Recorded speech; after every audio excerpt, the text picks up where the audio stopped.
por Carmita Andrade y Andrés López. En Noti-Hoy Ecuador.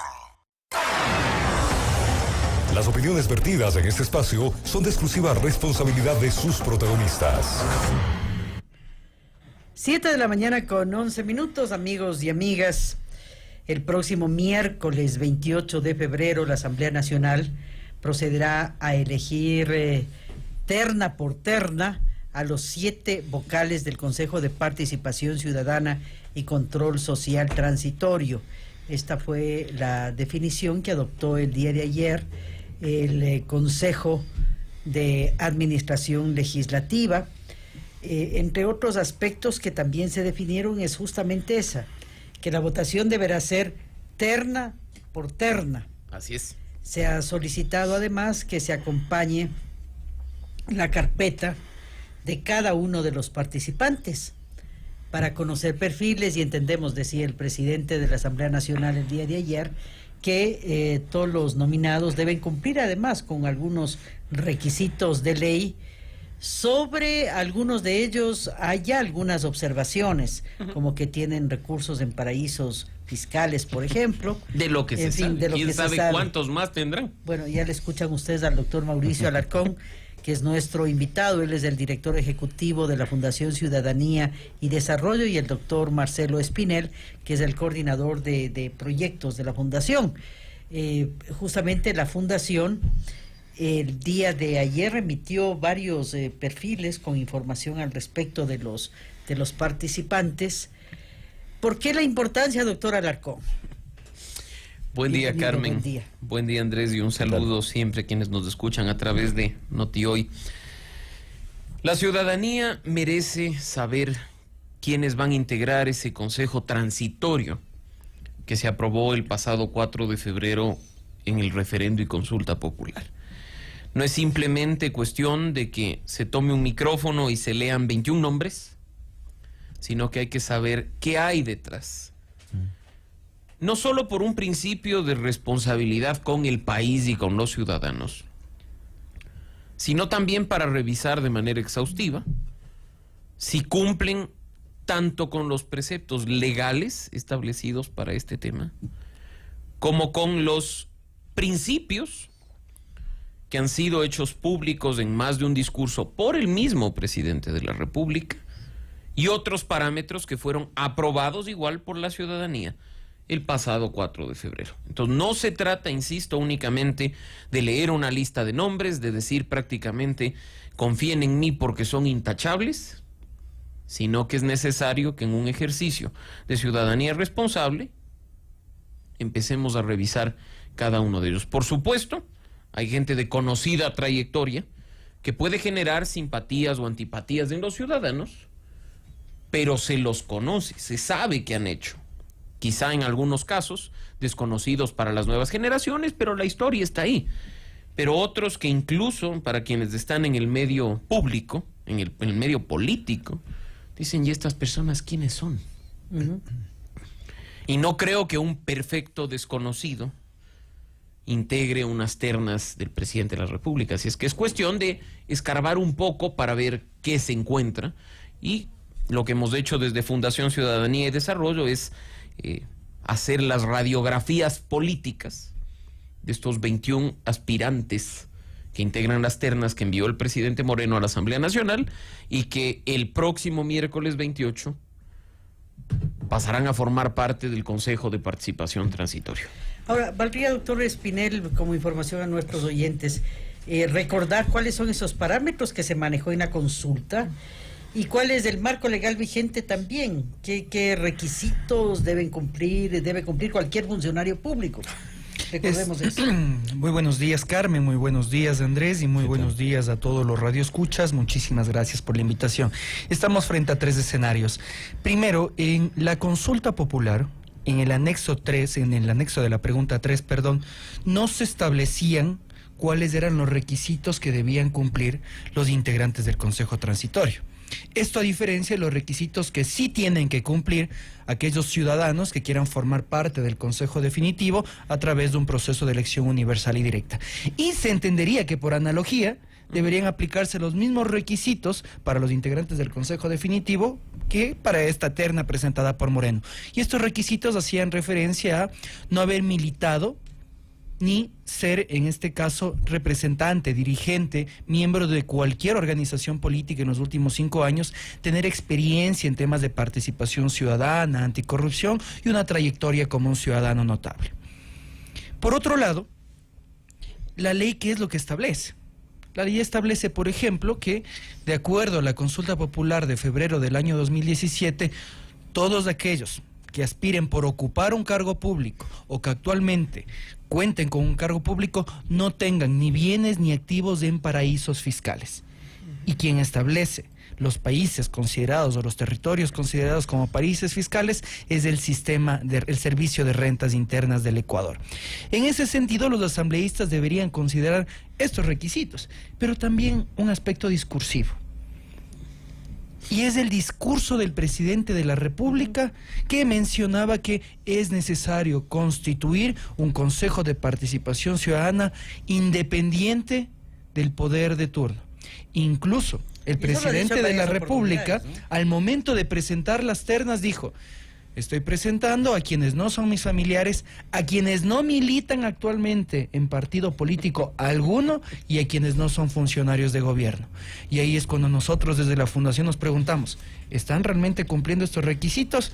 Y pues nos llamó la atención que claramente varios de los postulantes propuestos por Moreno no cumplen ni los requisitos de la consulta popular, ni los requisitos legales e incluso los requisitos que discursivamente planteó el presidente Moreno. Doctor Alarcón, entonces entremos tal vez un poquito más en detalle en el sentido de cuáles son esas infracciones, digamos. ¿Hay filiaciones políticas concretas? También se dice que hay documentos que probarían que hay dineros en paraísos fiscales, en fin. Bueno, el punto principal acá es partir de que el trabajo que hacemos desde la Fundación Ciudadanía y Desarrollo está debidamente respaldado.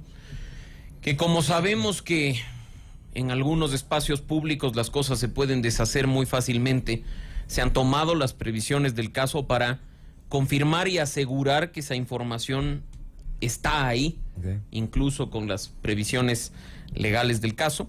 Y en ese sentido, pues, creo que uno de los puntos que más destaca es el de la militancia política. Yo partiría de eso más allá del tema de paraísos fiscales, porque hay más de un caso. Repetir lo que decía Marcelo, el presidente de la República en su discurso, dice, aquí no hay en estos 21 nombres militantes de partido político alguno. Resulta que el partido, movimiento de gobierno, ha sido bastante transparente, esperemos que todavía siga al aire, si no, igual, insisto, hemos tomado las previsiones del caso, tiene a disposición de la ciudadanía, a través de su página web, la base de afiliados y adherentes del movimiento político. Ya. De una búsqueda simple. Eso significa que son militantes, ¿no? Si son adherentes, son militantes. Que están ahí. Son parte de... Pero vamos a hacer la distinción muy puntual, mi querida Carmen. Entonces, tenemos ese dato. Resulta que de la primera búsqueda, entiéndase, para ver quién es adherente permanente, es decir, quien firma un formulario manifestando su voluntad de pertenecer a una organización política, y asaltan 3 de los 21 nombres. 3 mujeres en este caso. En primer lugar, la postulante o nominada Katiuska Molina Soledispa, que aparece como adherente permanente del movimiento Alianza País. Así es que ahí creo que no estamos frente a un asunto de independencia, como se dijo. El segundo caso, la señora o señorita Magdalena Chávez Anipatín, quien además durante los últimos 5 años ha sido funcionaria de varios ministerios dependientes de la función ejecutiva, es decir, el gobierno anterior. Yeah. Aparece también en la base de datos como adherente permanente. Y el tercer caso, la señora Jacinta Preciado Angulo, quien además está representando a los pueblos afro en una de las ternas, que es una exfuncionaria de la Superintendencia de la Información y Comunicación, directora de promoción de derechos, y cuya adhesión permanente al movimiento de gobierno consta como en trámite ante el Consejo Nacional Electoral. Entonces son 3 casos puntuales de 3 mujeres que han firmado voluntariamente un formulario y se han adherido a un movimiento político. Pero además, por eso digo, aquí es donde más casos tenemos. Hay 2 personas, varones, hombres. En primer lugar, el postulante Huber Delgado Hurtado, que también es de los pueblos afro, dirigente del transporte pesado y de la maquinaria pesada del Ecuador, quien es miembro de Alianza País. ¿Y por qué hago esta distinción? Por supuesto hay adherentes, gente que firme estos formularios, pero recordemos que en todos esos frentes independientes de apoyo y demás, había gente que firmaba comunicados de respaldo, había gente que firmaba apoyos o cartas de condena, también, y pues, ¿no?, de una búsqueda simple que la puede hacer usted, Radio Escucha. Ponga el nombre, Huber Delgado Hurtado, y va a ver que este postulante incluso firmaba esos clásicos comunicados diciendo: militares golpistas, banca corrupta, prensa corrupta, condenamos los actos en contra de mi presidente Rafael Correa. Entonces, independencia. Y lo mismo ocurre con el otro postulante, en este caso de los pueblos campesinos y montubios, la FENOCIN, el presidente actual de la FENOCIN, Santos Villamar, quien en más de un comunicado igualmente firma orgulloso su respaldo y su apoyo a Alianza País, de la mano de el otro histórico dirigente de la FENOCIN, Pedro de la Cruz. Así es que ahí tenemos 5 casos puntuales de personas que han hecho pública su devoción, su apoyo, su adhesión al movimiento de gobierno. Independencia política, a mí me quedan dudas. Ahora bien, han sido militantes activos políticamente. Evidentemente. De eso. 2 inquietudes, doctor Espinel. Uno podría argumentar, bueno, pero son el segundo o el tercero de la lista, total, no han de quedar, será el primero el que se elija. Digo yo, es decir, de todo hay, ¿no? Pero frente a lo que se ha mencionado, ¿cuál sería el siguiente paso? ¿Qué tienen que hacer o qué van a hacer ustedes frente a esta demostración de evidente no independencia? Yo quisiera, antes de contestar tu pregunta y muy brevemente, añadir un caso adicional ahí, que a pesar de que no aparece en la base de datos de Alianza País, es de conocimiento público que la postulante Manuela Gallegos fue miembro fundador del movimiento Alianza País, y habrá que preguntarnos ahora si es que tal vez en los últimos años desencantó totalmente con el movimiento y si es que realmente no tiene ningún tipo de cercanía con quien esté en el gobierno, porque si queremos independencia y queremos, como ofreció el presidente, más bien, ¿no? Exactamente, pero como ofreció el presidente, ella abandonó. Habrá que, de todas maneras, creo que es necesario hacer este ejercicio de control social, de fiscalización, de que, ok, iniciamos en el gobierno, queremos independencia, vamos a tener independencia realmente con la postulante Manuela Gallegos. Creo que sí es necesario un poco más de información por parte de los mismos postulantes. O sea, ella tendría que demostrar que no tiene ninguna afiliación, ninguna... Creo que este compromiso es totalmente importante. Más que demostrarlo con papeles, creo que es necesario acercarnos a la ciudadanía, hablar con la ciudadanía y decir, mi compromiso es tal o cual, actuar, ¿no? con independencia. Por supuesto que sí. Pero eso va a ser fiscalizado por la ciudadanía. ¿Cuál es el paso siguiente? Y antes de referirnos al ejercicio postural, el tema de Javier Zavala. Bueno, podemos referirnos rápidamente, y esto es accesible para cualquier ciudadano a través de una búsqueda simple en el portal web de la Superintendencia de Compañías. Se desprende que Javier Zavala Egas es accionista de la empresa Hayden Consulting Inc., que es una empresa domiciliada en las Islas Vírgenes Británicas. Y como mencionaba, de acuerdo al listado del SRI, está considerado como un paraíso fiscal.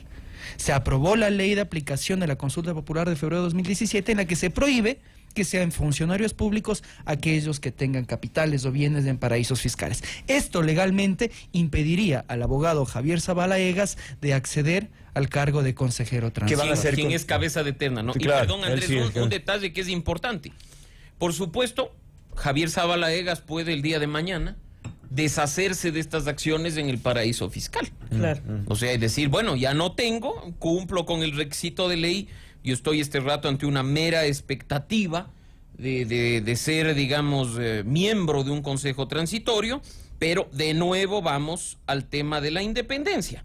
Porque para, de nuevo, cualquier ciudadano ingresen a su cuenta de Twitter y a propósito de una fotografía que circulaba en los grupos de WhatsApp y todo, manda un tuit en el que dice: hice campaña y voté por Lenin. Lo dije públicamente y de ahí la foto. Una foto en la que aparece abrazado de Ricardo Patiño y del abogado defensor de Jorge Glass. O sea, que haya votado por el señor Moreno, tal vez Pero no pasa nada, pero hice hice campaña, eso ya tiene una connotación.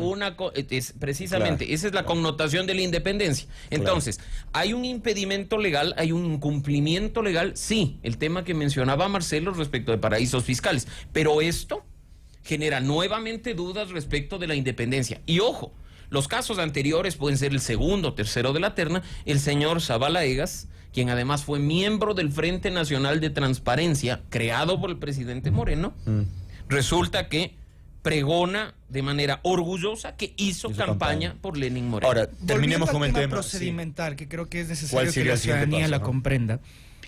Después de haber sido entregadas las ternas por el presidente Moreno a la Asamblea Nacional tendrá 20 días. Y en estos 20 días tendrá que pronunciarse al respecto de cada terna y, como mencionábamos con Carmen, tiene que votar la Asamblea por cada una de las ternas. Si es que no llega a existir un acuerdo dentro de la Asamblea Nacional por ministerio de la ley de manera automática, el Consejo será integrado por el primer integrante de cada terna, teniendo un Consejo integrado por 5 hombres y 2 mujeres. Claramente, la pelota está en la cancha de la Asamblea. Y vivimos un momento en el cual los políticos, en este caso los asambleístas, deben actuar con entera responsabilidad, porque está en manos la institucionalidad del país. Este Consejo Transitorio evaluará y tal vez destituirá y elegirá a nuestras futuras autoridades de control, y ahora los asambleístas cuentan con información. Pero y tendrán que actuar acorde a la ley. ¿Las impugnaciones a esas candidaturas deben ocurrir en estos 20 días Por o supuesto. después? No, No, dentro de la dentro de Asamblea los 20 Nacional. días. Dentro de la Pero Asamblea ustedes, por ejemplo, Nacional. con esta información van a remitir, en fin, ¿qué van a hacer? La información ya está hecha pública. Así es. Exactamente. No hay un proceso No hay- en estricto sentido, porque estamos frente a un régimen de transición.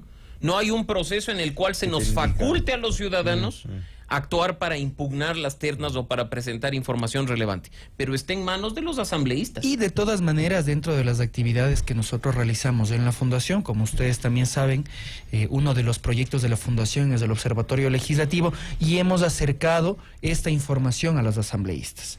Hemos entregado esta información a asambleístas y asesores para que lo tengan como un elemento de juicio importante al momento de tomar una decisión. Los asambleístas también son llamados a respetar el mandato ciudadano expresado en las urnas, que exigía independencia del Consejo Transitorio.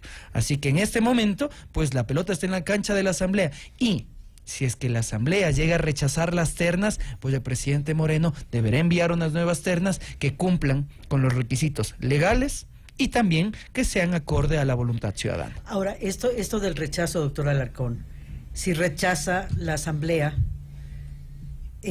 ¿cuál es el sustento jurídico para ese rechazo? ¿Existe o no Insisto, existe? estamos, Carmen, frente a un régimen de transición que nosotros anticipamos oportunamente estaba lleno de vacíos. Ahora bien, ustedes que tienen una trayectoria entrevistando, una trayectoria reportando aspectos legislativos, no me dejarán mentir en el sentido de que hay una práctica parlamentaria, yo diría que ya incluso es costumbre, ocurrió en este país en el periodo del Congreso Nacional, cuando había algún peso y contrapeso respecto del Ejecutivo, que cuando se enviaba una terna a los diputados, y estos consideraban que la terna no reunía los requisitos, los diputados rechazaban la terna. Y el Ejecutivo estaba en obligación de enviar una nueva terna que llene los requisitos. El último caso, recordarán ustedes, fue justo en esa etapa de transición, entrada, salida de Palacio y Rafael Correa con el fiscal general. El Congreso Nacional rechazó una terna. Entonces, en este caso, si hay postulantes, y no estamos hablando de un caso aislado, ya en este momento estamos mencionando 6 de los 21, es decir, 1/3 Ya. de los miembros de las ternas tiene problemas. Ahora, ¿podría el presidente retirar la terna? Porque, bueno, usted dice hay vacíos ahí, ¿no? Porque, ¿qué dice la ley? A Que ver. deben aprobarse en 20 días, y si no se designan, entrarán a regir los primeros de las ternas. Es complicado. Entonces, no sé dónde está el rechazo. Es complicado. ¿Puede o no puede cambiar el presidente? En este caso, como es conocido por todos, en derecho público se puede hacer aquello que está permitido expresamente. Exacto. No se le prohíbe al presidente retirar las ternas. Pero tampoco se le dice Tampoco que se le puede permite. retirar. Pero ojo, perdón, y Entonces- complemento lo que dice Marcelo respecto a ese vacío. Cuando se habla de que automáticamente entren los primeros de las ternas, se dice si la asamblea omite pronunciarse. Exactamente. Puede pronunciarse. ¿Qué la pasa asamblea. si la asamblea rechaza la terna? Porque Ese es no otro hay una pronunciamiento de la omisión, asamblea. Claro, hay claro. un pronunciamiento. Mm. Así es que por eso insisto, si bien no hay un procedimiento de impugnación establecido, si bien nada nos impide ejercer el derecho al control social. Y en ese mismo sentido, que es lo que nosotros vemos también como un paso adicional, independientemente de cómo se integre el Consejo de Transición, es necesario desde la ciudadanía vigilar la labor de ese Consejo de Transición, que va a ser una labor titánica. En el plazo de 6 meses tendrá que emitir reglamentación para evaluar a las autoridades, y en los siguientes 6 meses, en el caso que así lo decidiera, designar a aquellas autoridades que previamente destituyó. ¿Lo lograrán en un año? Tenemos que vigilar que esos procesos se hagan con verdadera independencia, garantizando el debido proceso, la posibilidad de que aquellos funcionarios evaluados también impugnen ese tipo de evaluaciones, ¿no? Entonces hay que estar muy vigilantes en Ok, esto. ahora doctor Alarcón, ustedes han investigado estos nombres y han encontrado estas infracciones, digamos así. ¿Han encontrado el lado opuesto? Es decir, en estos nombres desconocidos, ¿han encontrado méritos interesantes que ustedes no conocían? No, o sea, en realidad, insisto, la trayectoria de muchos de los miembros integrantes de las ternas es reconocida por la ciudadanía. Pero hay algunos que no se A conocen nadie, simplemente. no, sí, y coincidencialmente los que no se conocen en muchos casos son los que estamos mencionando con impedimentos Ok. relacionados a las leyes, a la ética y al mandato ciudadano, pero insisto, para nadie es desconocido la trayectoria, más allá de la militancia política, la trayectoria de Julio César Trujillo, y no lo estoy promocionando, quedemos muy claros, porque incluso en este momento, con enorme sorpresa, veo y espero que las redes sociales, porque además quien lo tuitea es una persona totalmente seria, afirma que hace pocos minutos Julio César Trujillo afirma en un canal de televisión que la primera evaluación que harían es la de la Corte Constitucional. El Consejo Transitorio no puede evaluar la Corte Constitucional. Entonces ahí me preocupa, probidad hay. Pero ¿qué hacemos entonces también si los miembros de las ternas ni siquiera han leído el anexo por el que votaron? Porque es únicamente aquellas autoridades que fueron nominadas. Nombradas por el Consejo. La Corte Constitucional Claro. se forma a través de una comisión multifunciones, por así decirlo, de varias funciones del Estado, en el que los distintos órganos nominan ternas. No es un proceso dirigido por el Consejo de Participación Ciudadana. Entonces, ese tipo de cosas nos inquietan, pero vamos, insisto, a lo positivo. Para nadie es desconocida la trayectoria de Julio César Trujillo. Creo que aquí, más allá de asuntos de edad, que es un punto que ha sido criticado por varios sectores, nadie puede señalarlo con el dedo, pues. Por supuesto, hay algunos otros casos. El coronel Luis Hernández, asambleísta constituyente en el 2007, quien además en un ejercicio de ética propia, recordemos, junto a los miembros de la Red Ética y Democrática, votó en contra de la Constitución del 2008 por el fraude que se denunció oportunamente al cambiarse los textos constitucionales. Una persona de trayectoria, un militar destacado. Ahí vemos, por ejemplo, a una persona vinculada al mundo de la comunicación, Eduardo Mendoza, quien es presidente de la Asociación Ecuatoriana de Radiodifusión, que tiene una radio en Guayaquil. Igual, nadie lo puede señalar. Entonces, sí tenemos casos positivos. Insisto, la militancia política histórica no es tampoco una tacha. Habemos quienes creemos que incluso la pertenencia a un partido o movimiento político no debe ser considerado una tacha. Sin duda. Pero el discurso que le vendieron a la ciudadanía en la última consulta popular es que hay un estigma al pertenecer a un partido político. Le dijeron a la ciudadanía que un miembro de un consejo de participación ciudadana no puede estar vinculado a una organización política. Y de las 21 nominaciones, aparte de las que ya hemos mencionado, por ahí tenemos ex candidatos del Partido Social Cristiano, ex candidatos de la Democracia Popular, ex candidatos de Pachacutic, ex candidatos del MPD cuando existía. Entonces, hay personas de militancia política activa. Y sorprende también, y esto es muy importante, más allá de los temas de nombres, y lo hemos discutido en la organización con Marcelo, con el resto del equipo que evidentemente pertenece a una generación determinada, la ausencia de jóvenes en las ternas. La población más importante de este país en cuanto a cantidad, la generación joven, está ausente de las ternas. La edad promedio son 55 años. Y las jóvenes que habían son adherentes permanentes. Claro. Pero también se ha dicho, por ejemplo, esto típico de que la juventud no está precisamente en la edad cronológica, sino en la actitud ante la vida. Recordamos en la postulación a la presidencia, el candidato más de mayor edad, Sanders me parece, era el que tenía mejor conexión con los jóvenes. En fin, se podría argumentar también eso, pero en definitiva, no sé si tengan algún dato de Mariana Alcíbar, porque es un personaje solo que tiene... sabemos que es candidata. Sí, pero realmente... Sí, efectivamente son básicamente, Andrés, candidaturas. O sea, los datos que nosotros hemos recabado, además, una persona estudiada y preparada, a nivel de la CENESID registra 4 títulos de 4º nivel, especializaciones, maestrías, o sea, es estudiada, y por supuesto hay una trayectoria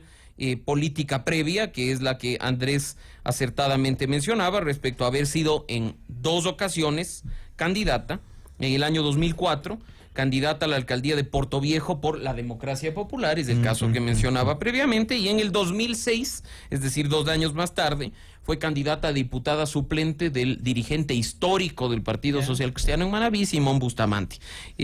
Actualmente es la presidenta nacional de Aldeas Infantiles de SOS, creo que todavía se mantiene, hay el registro de esa actividad privada, y pues básicamente es el dato que se tiene, ¿no? Y tal vez para mencionar adicionalmente, en el sector público, en el año 2013 ya fue directora ejecutiva del Instituto Ecuatoriano de Crédito Educativo durante el gobierno de Yamil Mawad, y durante el año 2006 fue directora del INFA en Manabí. No se conoce más al respecto de Mariana. Esta es la trayectoria. Bien, muchas gracias. ¿A ustedes? Y algo fundamental que yo quisiera concluir reafirmando lo que ustedes han manifestado, la necesidad de que la ciudadanía se involucre activamente en el proceso. Es hora, ecuatorianos, de dejar esa posición cómoda, ¿no? Ser actores pasivos para constituirnos en actores activos. Estamos hablando de nuestro país, estamos hablando de lo que dejamos o vamos a dejar a nuestros hijos, y los hijos deben estar en plena construcción de ese Ecuador que todos estamos buscando. Ejercicio siempre de ciudadanía responsable, Carmen. Exacto. No nos limitemos a ir cada 4 años o 5 años a las urnas. Ciudadanía responsable, democracia participativa. Muchas gracias. Muchas gracias. Gracias. Doctor. Gracias por la doctor invitación. Espinel, por habernos estado con nosotros. 7:38, Noti Hoy al centro de la información. Centro mueve tu vida. Centro mueve tu vida.